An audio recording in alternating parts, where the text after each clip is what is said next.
राजस्थान की 2 सीटों पर राज्यसभा उम्मीदवार के लिए बीजेपी ने घोषणा कर दी है।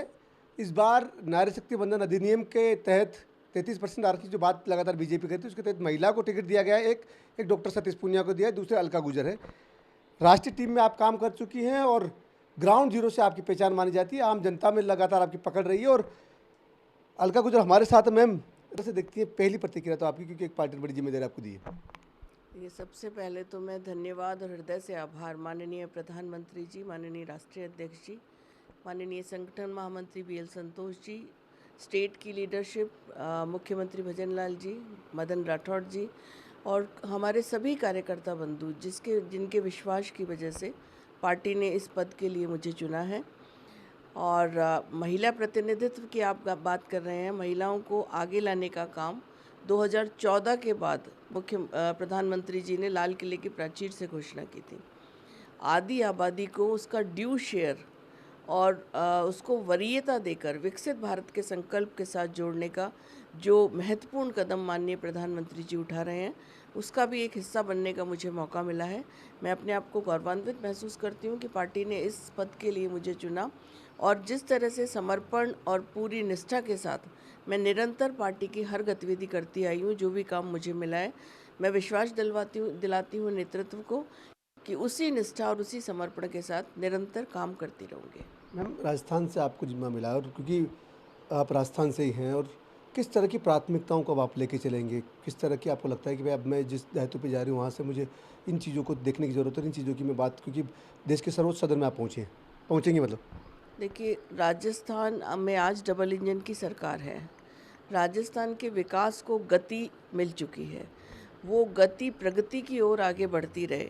उस डबल इंजन की सरकार के माध्यम से राजस्थान विकास के नए आयाम छुए, ये हमारी प्राथमिकता रहेगी। दूसरा, महिला होने के नाते महिलाओं से जुड़े हर मुद्दे, जो मोदी जी का सोच भी है, महिलाओं को उनका ड्यू शेयर भी मिले, महिलाओं का नेतृत्व भी आगे आए और नारी शक्ति वंदन एक तरह से साकार रूप ले सके, ये मेरी प्राथमिकता रहेगी। मैम, क्योंकि अक्सर बात होती रहती है राजस्थान को लेकर, तो आपने जिस तरह से कहा कि नारी से महिलाओं को भी आगे लाया जाए और राजस्थान के मुद्दे उठाएंगे, आपको लगता है प्रमुख कौन सी ऐसी चीज़ें हैं जो आपके जहन में कि अगर मुझे ये दायित्व मिला है तो अब मैं इन पे मुझे काम करने की ज़रूरत है? प्रमुख मुद्दों की अगर हम बात करते हैं तो जिन पर लगता है कि काम करने की ज़रूरत है, काम हो रहा है, लेकिन उस पर और मुझे भी अपनी तरफ से प्रयास करना है। देखिए, इसके लिए अभी मैं ऑन अ सीरियस नोट कहना चाहूँगी, मेरी संगठन में और सत्ता में अभी इस बारे में कोई विस्तृत चर्चा नहीं हुई है। विस्तृत चर्चा करके बैठकर हम करेंगे और सामूहिक रूप से, एक स्ट्रेटेजिक रूप से हम काम करेंगे ताकि राजस्थान के विकास को भी गति मिले, महिलाओं को भी आगे लाने में हम भूमिका अदा कर सकें। मैम, आप उन महिलाओं के लिए एक प्रेरणा है जो डेडिकेटेड होकर काम करती है, सादगी से लो प्रोफाइल लेके काम करती है। लोग इस बात की चर्चा होती है हमेशा कि अलका गुजर बिल्कुल लो प्रोफाइल और अपने काम पे को कॉन्सेंट्रेट करके काम करती है। दिल्ली में भी आपने जिस तरह से काम किया, क्या आपको था इस बात का अंदाज़ा कि इस पद के लिए आपको मिलेगा, या कभी कुछ ऐसा आपने सोच के चल रहे थे? देखिए, हम भारतीय जनता पार्टी के समर्पित कार्यकर्ता हैं। दायित्व, पद समय समय पर बदलते रहते हैं, लेकिन विचार को आगे बढ़ाना, राष्ट्र प्रथम की अवधारणा के अनुरूप काम करना और संगठन विस्तार के लिए और मोदी सरकार की योजनाओं को जन जन तक पहुंचाना, ये हमारा प्रमुख उद्देश्य रहता है।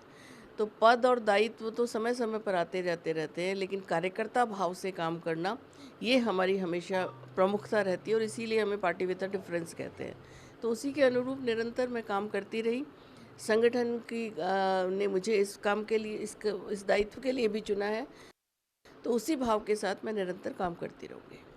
तो ये डॉक्टर अलका गुजर तो बता रही है कि किस तरीके से जो पार्टी ने इन्हें जो जिम्मेदारी दी है, उस जिम्मेदारी को ये पहले भी जो दायित्व पार्टी ने दिया उस पर निष्ठा के साथ, ईमानदारी के साथ, मेहनत के साथ काम किया, और आगे जो जिम्मेदारी इनको मिल रही है उस पर भी ये पूरी तरीके से मेहनत के साथ काम करने की कोशिश करेंगी।